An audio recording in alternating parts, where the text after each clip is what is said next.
સુપ્રભાત વિદ્યાર્થી મિત્રો, કેમ છો? મજામાં ને?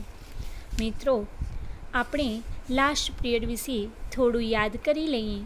તો આપણે લાસ્ટ પિરિયડમાં લેસન 4 રવિશંકર મહારાજ વિશે આપણે અભ્યાસ કરેલો, તેમજ તેમનો સ્વાધ્યાય અને અભ્યાસ વિશે પણ આપણે ચર્ચા કરેલી. તો આજે આપણે આપણા અભ્યાસક્રમમાં આગળ વધીએ છીએ.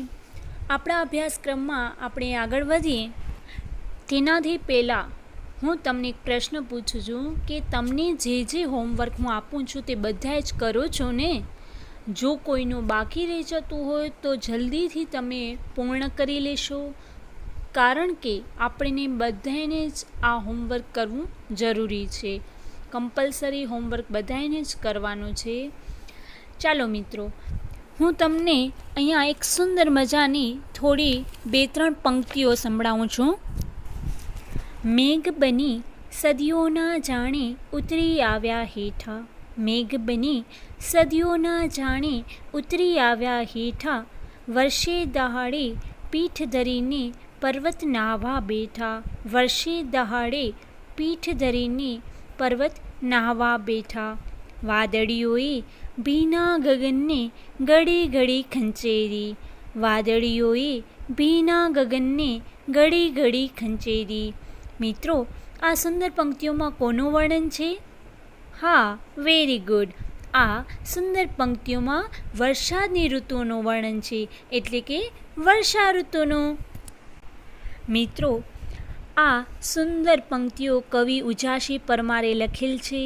અને અહીં કવિ કહે છે કે જાણે કે કુદરત 16 કળાએ ખીલી છે અને જાણે કે સદીઓના બધા જ મેઘ ભેગા થઈ અને હેઠા નીચે ઉતરી આવ્યા છે. ચારે બાજુ વરસાદના સમાચાર સાંભળીને કવિ ખૂબ જ આનંદમાં આવીને કહે છે કે જાણે કે આ બધા જ મેઘ નીચે ઉતરી આવીને નદીઓ રૂપી વહે છે અને ચારે બાજુ મેઘ પોતાની આ સુંદરતા પસરાવી નાખી છે અને આ સુંદરતા અને આ સુંદર મહેર વરસાવીને એવું લાગી રહ્યું છે કે જાણે પર્વતો એમાં નાહવા બેસી ગયા છે. તો ચાલો, આવી જ એક સરસ મજાની વર્ષા ઋતુનું વર્ણન લઈને આવી રહી છે આપણા અભ્યાસક્રમની એક સુંદર કવિતા મહેનતની મોસમ,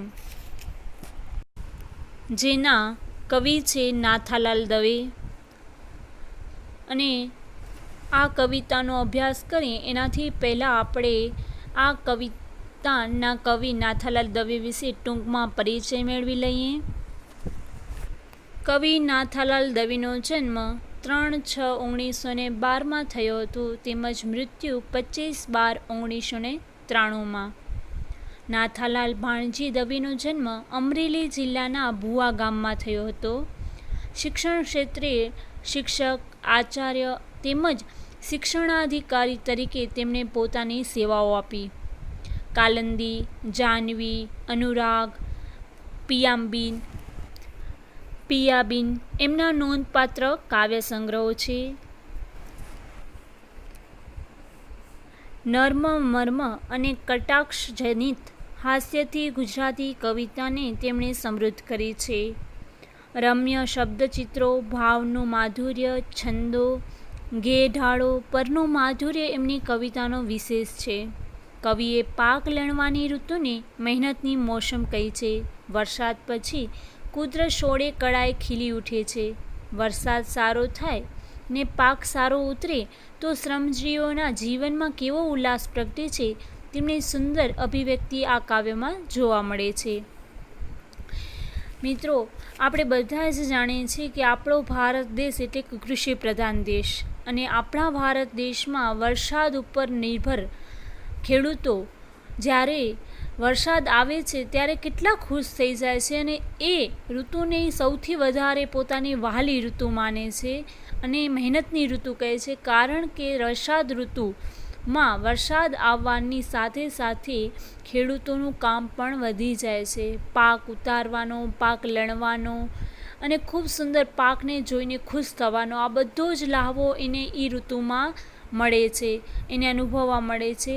અને તે શ્રમજીવીઓ એટલે કે ખેડૂતો પોતાના જીવનમાં આ ઉલ્લાસ કેવી રીતે તેને પ્રગટ કરે છે, તેની અભિવ્યક્તિ કરે છે, તે અહીંયા દર્શાવ્યું છે. ચાલો આપણે આ મહેનતની મોસમનો અભ્યાસ કરીએ. સોનાવરણી સીમ બની મેહુલે કીધી મહેર રે, ભાઈ મોસમ આવી મહેનતની. નદીઓના જલ નીતર્યા લોકોમાં લીલા લહેર રે, ભાઈ મોસમ આવી મહેનતની. કવિ કહે છે કે સોનાવરણી એટલે કે સોના જેવી, સીમ બની ગઈ એટલે કે સોનો જેવા કલરનું હોય એવી સીમ બની ગઈ છે, એટલે કે પાકથી હરીભરી ગઈ છે. અને મેહુલે કીધી મહેર રે એટલે કે મેહુલ્ય જે વરસાદ છે એને મહેર કરી છે, એણે પોતાનો જે ખેડૂતો પ્રત્યેનો પ્રેમ છે એ વરસાવી દીધો છે.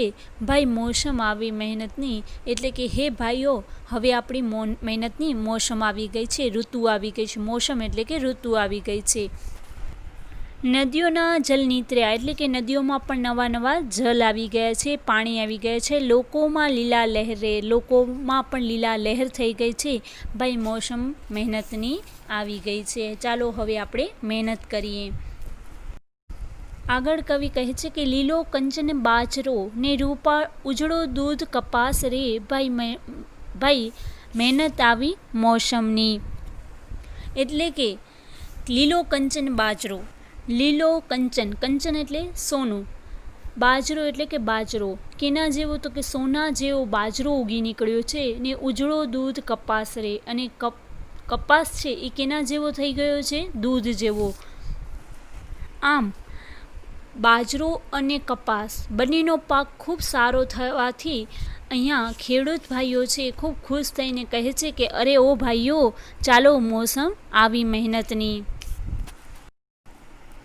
જુવાર લોથે લૂમે લૂમ ને હૈયામાં હુલાસ રે, ભાઈ મોસમ આવી મહેનતની.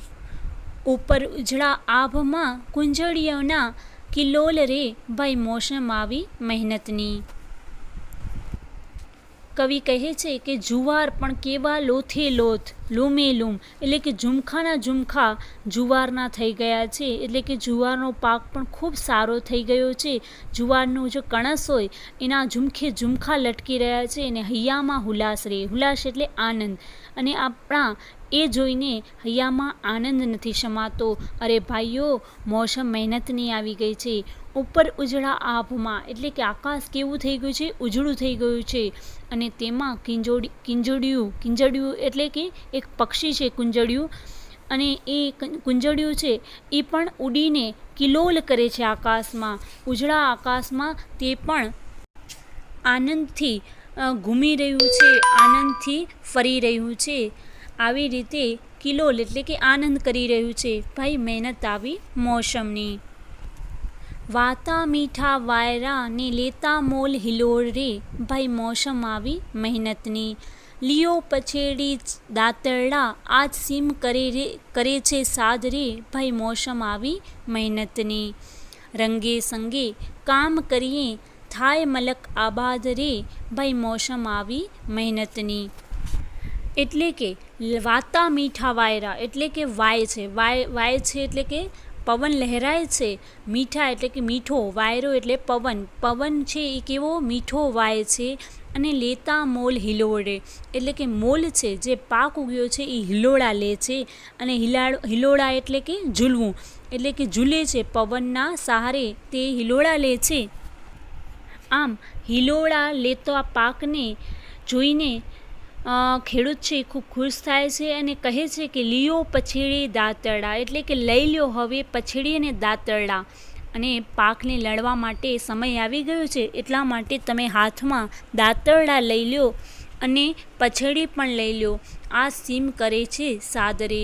આજે સીમ આપણને બોલાવી રહ્યું છે. સાદ એટલે કે બોલાવવું, બોલાવી રહ્યું છે કે ખેડૂત ભાઈઓ જલ્દીથી આવી જાઓ, આજે તો તમારા માટે ખૂબ ખુશ ખબર છે.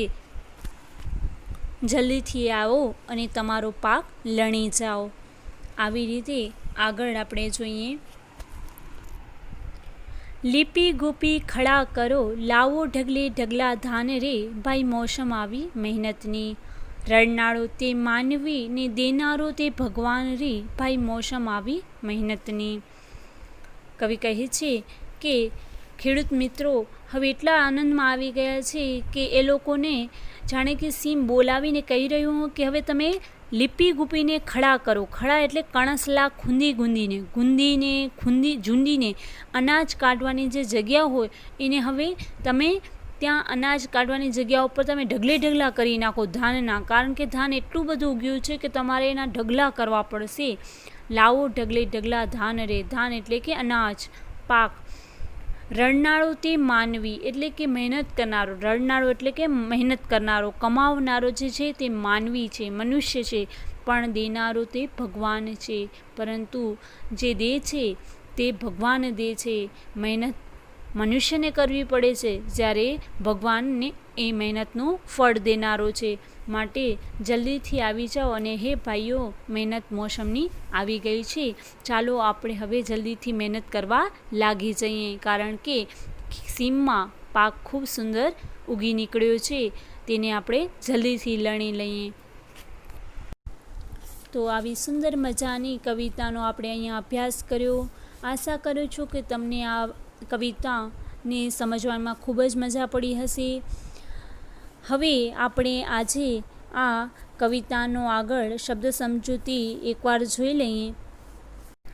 શબ્દ સમજૂતીમાં છે સોનાવરણી એટલે કે સોના જેવી રંગવાળી, મોસમ એટલે કે ઋતુ, નદીઓ એટલે કે નદીઓ, સૌરાષ્ટ્રમાં બહુવચનોનો પ્રયોગ થાય છે.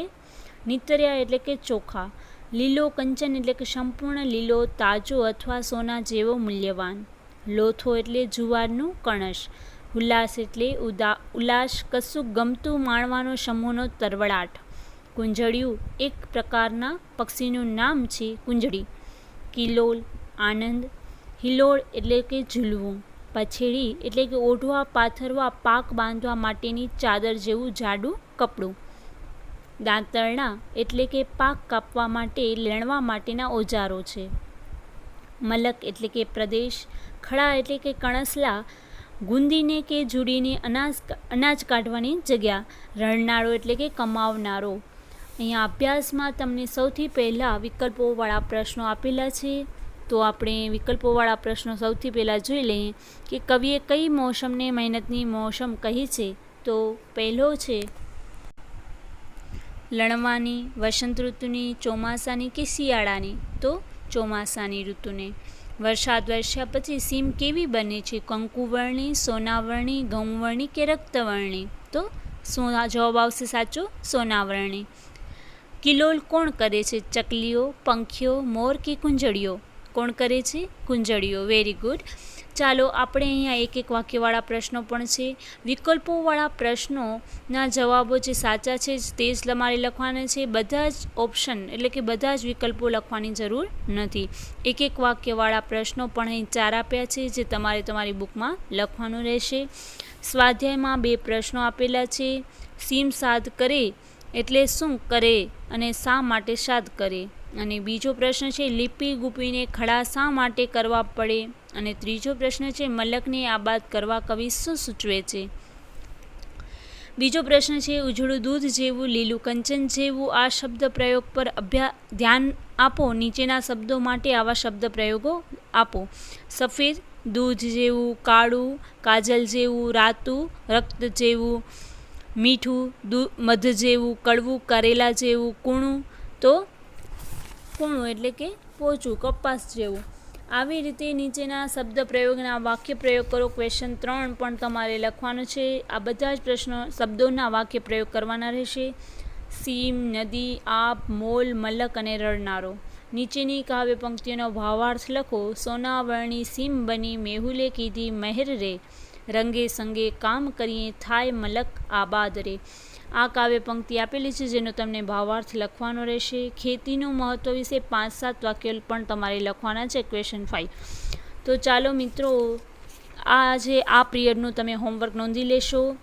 સૌથી પહેલાં તમારે ગુજરાતીની બુકમાં શું શું કરવાનું છે તે તમે જરા નોટ કરી લો. સૌથી પહેલાં તમારે ગુજરાતીની બુકમાં શબ્દ સમજૂતી લખવાની છે. તે પછી તમારે અભ્યાસના વિકલ્પોવાળા પ્રશ્નો છે 3 લખવાના છે, પછી એક વાક્યવાળા 4 પ્રશ્નો લખવાના છે, અને ત્યાર પછી સ્વાધ્યાય છે તો સ્વાધ્યાયના 3 પ્રશ્નો, સેકન્ડ ક્વેશ્ચન પણ લખવાનો રહેશે. ક્વેશ્ચન 3 અને ક્વેશ્ચન 4 અને ક્વેશ્ચન 5 બધા જ તમારે પ્રશ્નો છે તમારે ગુજરાતીની બુકમાં લખવાના છે. બધું જ હોમવર્ક જેટલું પણ થાય છે તે બધું જ તમારે કરી લેવાનું છે. તમે બધા જ જાણો છો કે નેક્સ્ટ થોડાક જ દિવસમાં તમારી એકમ કસોટી આવી રહી છે. એકમ કસોટીમાં તમારે જે પેપરમાં પ્રશ્નો હશે, જો તમારે અત્યારે હોમવર્કમાં તમે હોમવર્ક કરેલું હશે તો તમારે પ્રશ્નપત્રમાં પેપરમાં કોઈ જ પ્રકારની મુશ્કેલી નહીં સર્જાય. તો ચાલો બાળકો, આશા કરું છું કે તમે બધું જ હોમવર્ક કરી લેશો, અને જો પણ કંઈ અધૂરાશ હોય, પાછળ રહી ગયા હોય તો જલ્દીથી પૂર્ણ કરી લેશો. Thank you.